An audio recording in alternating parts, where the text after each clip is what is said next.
Assalamualaikum everyone. This is D4 8th edition chapter number 4 vectors कर रहे हैं। Exercise 4 है, उसका क्वेश्चन नंबर 6 हम इस वक्त कर रहे हैं। ठीक है, तो इन्होंने क्या कहा है, ऑन अ स्क्वायर ग्रिड और a sheet of graph paper. इसका मतलब मुझे इसको ग्राफ पेपर में चेंज करना पड़ेगा। तो करंट पेपर को क्या करें, अरे नहीं, इसने एक और ऐड कर दिया, मुझे ऐड नहीं कराना था, इसी को चेंज करना है।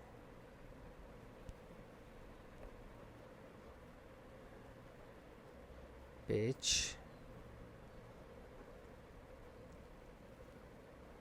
आफ्टर करंट पेज, चलो हम एक करंट पेज पे नया ले लेते हैं। अगर उन्होंने कहा है, वो नहीं मुझे इजाज़त दे रहा अभी इस वक्त इसको चेंज करने का, तो हम इस पर इसको बना लेते हैं। ठीक है, इसको थोड़ा सा छोटा कर लेते हैं। ओके, हमें एक्सिस भी बनाने पड़ेंगे यकीनन। नहीं, एक्सिस बनाने की ज़रूरत नहीं है। ठीक है, देखें 3 एंड 2 शो करना है सबसे पहले आपने। 3 एंड कहीं पर भी बना लें अपनी जगह से, कहीं पर भी। ये पॉइंट यहाँ पर ले लें। ठीक है, 3 का मतलब क्या है, एक्स एक्सिस पे 3 यूनिट्स और वाई एक्सिस पे 2 यूनिट। तो हम 1 2 3 यूनिट ऐसे जाएंगे और 1 और 1 2 इधर आ जाएंगे। ठीक है, सही है। ये हमारा ऑप्शन नंबर ए है, तो हम इसको ऑप्शन नंबर ए इस तरह से लिखेंगे। सही है। अब हम ऑप्शन बी पर आते हैं। ये है हमारा एक्स जो कि उल्टे हाथ पर है 4.5 यूनिट, और ये है वाई जो कि 8 यूनिट है ऊपर की तरफ। ठीक है, तो अगर मैं इसको यहाँ से शुरू करता हूँ, 4.5 यूनिट जाना है ना, 1 2, 4.5 का मतलब होता है 4.5। ठीक है, 3 4 एंड 4.5 यहाँ सेंटर में आएगा। ठीक है, अब 8 यूनिट ऊपर जाना है, 1 2 3 4 5 6 7 एंड 8, यहाँ आकर रुक जाइए। ठीक है, और आप इसको एरो इस तरह से बनाएंगे इसके ऊपर, ताकि ये इंडिकेशन हो जाए कि ये नीचे से ऊपर की तरफ आ रहा है।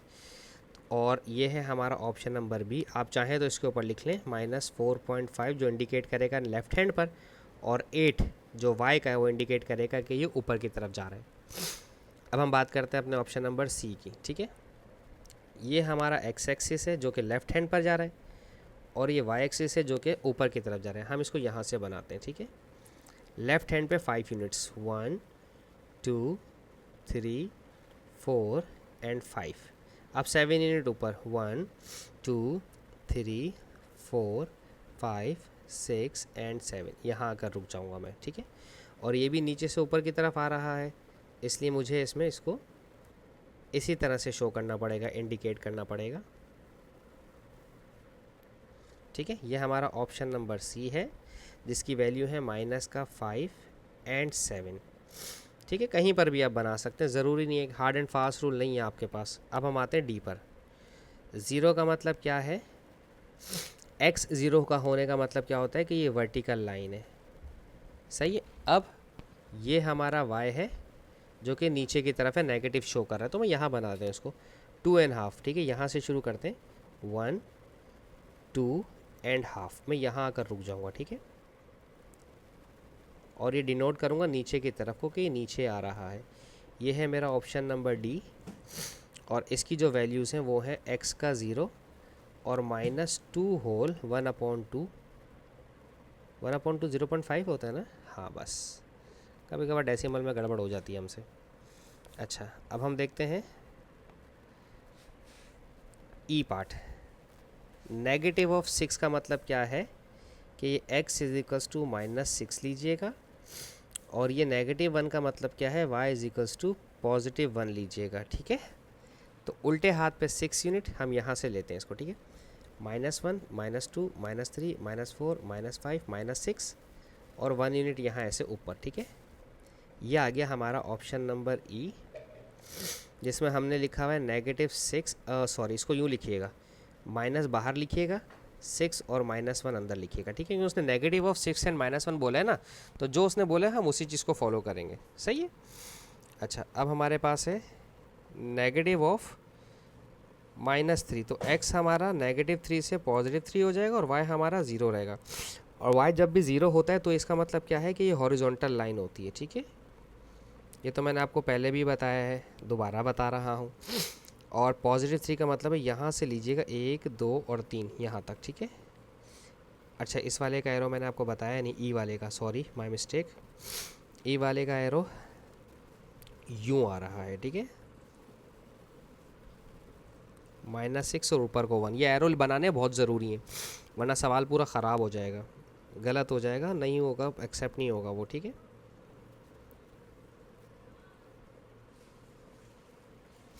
ये हमारा f है और इसने कहा था नेगेटिव ऑफ -3 एंड 0, तो हम बिल्कुल वैसे ही लिखेंगे जैसे उसने बोला है, नेगेटिव f ऑफ वाला, सही है। अच्छा, अब हमारे पास है क्वेश्चन नंबर 6 के बाद है क्वेश्चन नंबर 7 देख लेते हैं। 7 में क्या बात हो रही है। 7 मुझे लग रहा है इस तरह का सवाल मैंने आपको अभी थोड़ी देर पहले करवाया है, कोई एक आध, पता नहीं। चलें देखते हैं क्या चीज़ें हैं। कहते हैं 2 कॉलम वेक्टर्स, पहले इसको चेंज करते हैं कलर को वरना मुझसे भूल चुक हो जाती है। 2 column vectors A and B are such that A का आंसर दिया हुआ ये और B का आंसर दिया हुआ ये वही वो PQ वाला सवाल आ गया।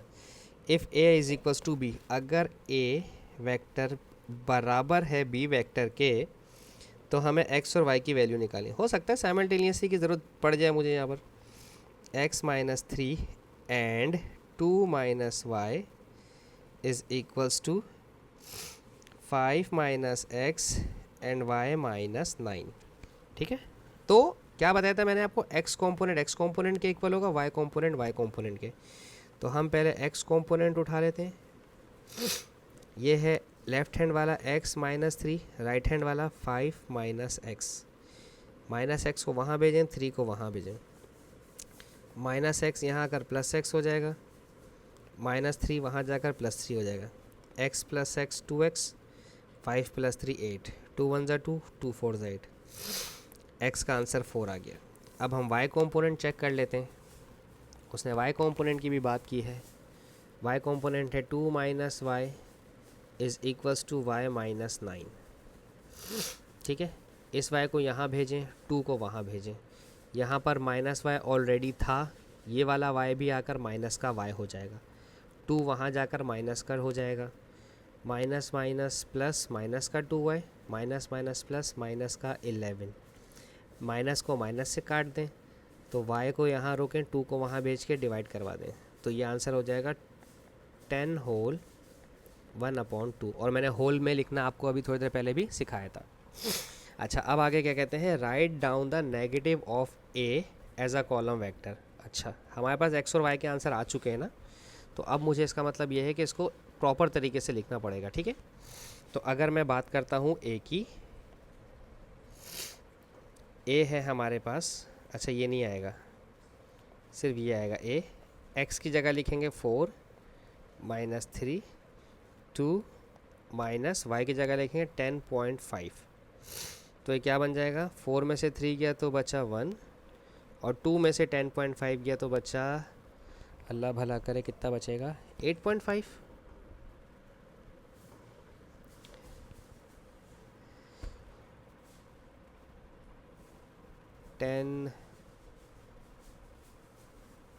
अच्छा, ये 2 5 ज़ा 10 था, सॉरी माय मिस्टेक, ये 2 5 ज़ा 10 था, तो ये 5.5 होगा। और 5.5 में से अगर हमने इसको माइनस किया तो कितना बचेगा, 3.5, माइनस का 3.5, ठीक है, वो मुझसे गलती हो गई।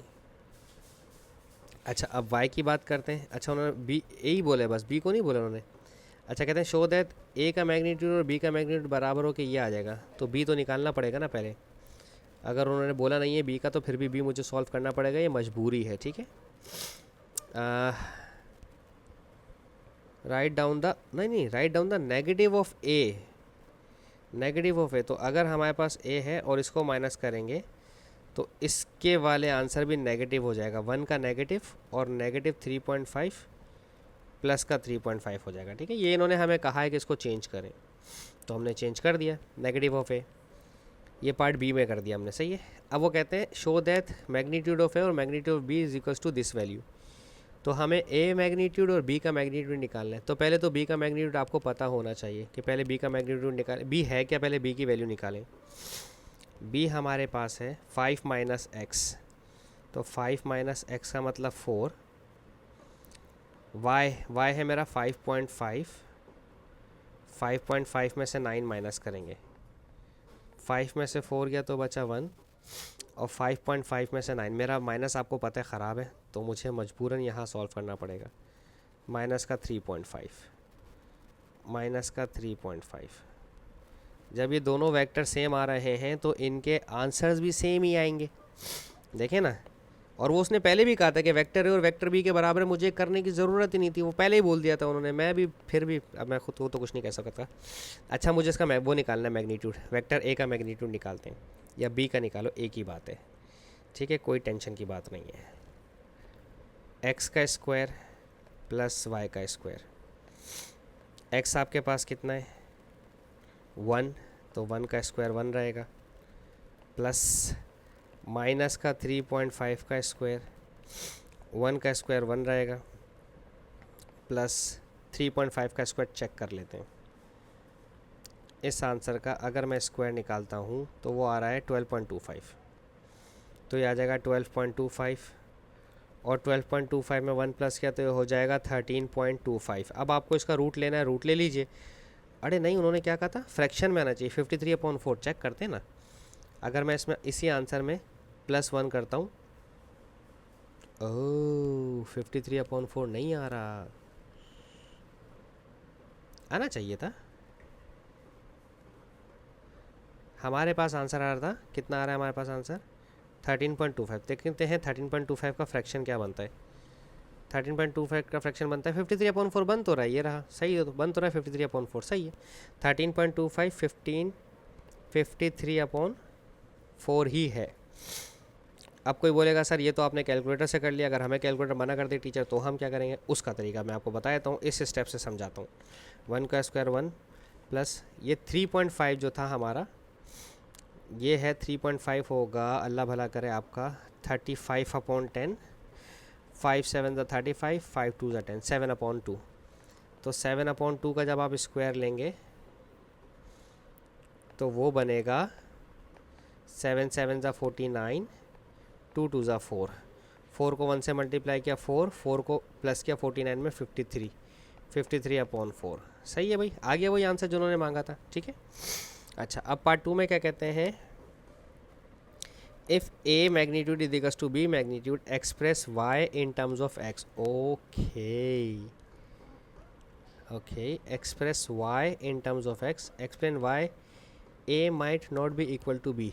अच्छा जी, इसका मतलब ये है कि अब हमें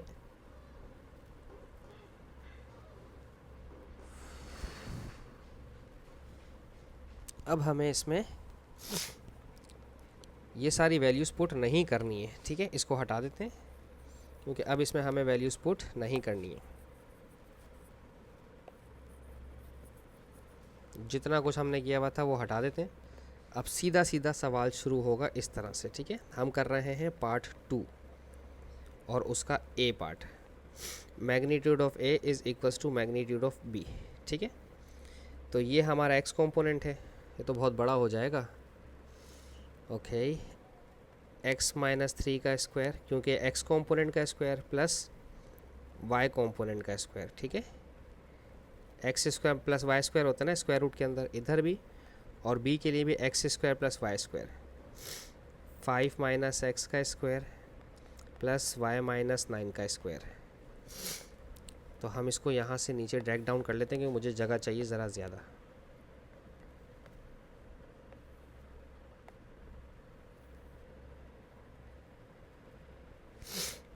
स्क्वायर रूट और स्क्वायर रूट कैंसिल हो जाएगा। इस पर जब आप आइडेंटिटी लगाएंगे तो ये बनेगा a square minus 2ab plus b square. फिर इस पर जब आप आइडेंटिटी लगाएंगे ये बनेगा ए स्क्वायर, 2 का स्क्वायर 4 हो जाएगा, minus 2ab plus b square, ठीक है।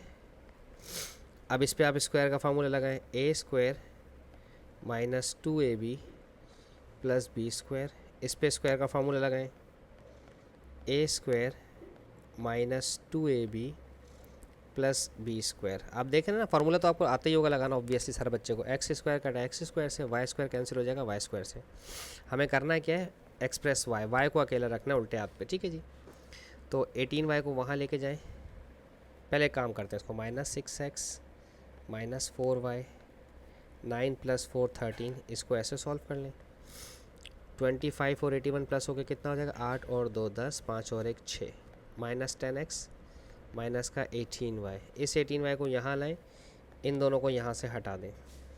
18y यहाँ आकर प्लस हो जाएगा, माइनस का 4y is equals to 106 minus 10x, 6x यहाँ आकर प्लस हो जाएगा और 13 यहाँ आकर माइनस, ये माइनस होकर 14, 106 में से 13 माइनस करें 106, 96, 93, ये हो जाएगा 93, और 10x में से 6x गया माइनस का 4x, 14 मल्टीप्लाई कर रहा है, यहाँ से हटाएं वहाँ भेज के डिवाइड करवाएं। बड़ा अजीब व गरीब आंसर आया भाई इसका, 93 माइनस 4x अपॉन 14, और यही इसने कहा था कि इसको in terms of x show कीजिए। ठीक है, अब रह गया हमारे पास part b. Explain why a might not be equal to b, vector a might not be equal to b.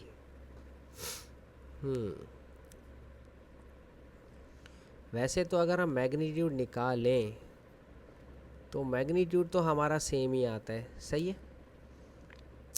अच्छा, और अगर हम आपसे ये कहें, देखें मैग्नीट्यूड तो इनका सेम आएगा, हो सकता है कि इनकी डायरेक्शंस चेंज हो जाए, सही है। अगर मैं x को 0 ले लेता हूँ, लेट्स सपोज, ठीक है, सही सही, लेट्स सपोज मैं x को 0 ले लेता हूँ, मैं यहाँ लिख भी देता हूँ, let x is equals to 0। तो a के कंपोनेंट क्या आ जाएंगे, 0 माइनस 3 माइनस 3, और हम इसको लिख लेते हैं 2 माइनस, अच्छा अभी हमारे पास इस ऑप्शन में जो y का आंसर आया था वो आया था 93 माइनस 4x अपॉन 14, ठीक है। हम लिख लेते हैं let x is equals to 0, ठीक है। तो क्या हो जाएगा, y is equals to 93 upon 14, क्योंकि 4 0 0 हो जाएगा, सही है। तो अब अगर आप a को देखें, जो वेक्टर a है मेरा, इसमें x 0 है तो ये -3 रहेगा, 2 माइनस 93 अपॉन 14,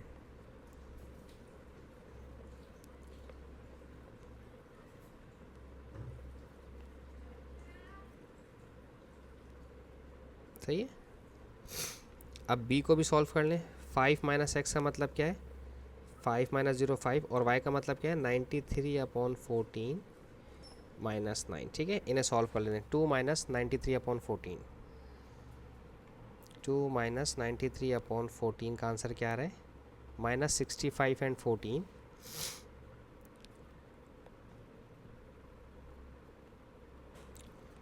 -65 एंड 14, और b का आंसर क्या आ रहा है 93 14 माइनस 9, 93 14 माइनस 9, 33 एंड 14, माइनस का 33 एंड 14, ठीक है। तो इस तरह से a is not equal to b, ठीक है। हमने x को 0 सपोज किया था, ठीक है। होप सो ये थोड़ी सी टेक्निकल चीज़ थी, समझाने में मैं आपको कामयाब रहा हूँ। Thank you so much for watching my channel. So जानता हूँ वीडियो थोड़ी लंबी हो गई, so sorry for that. Thank you so much for watching my channel. अल्लाह हाफिज़।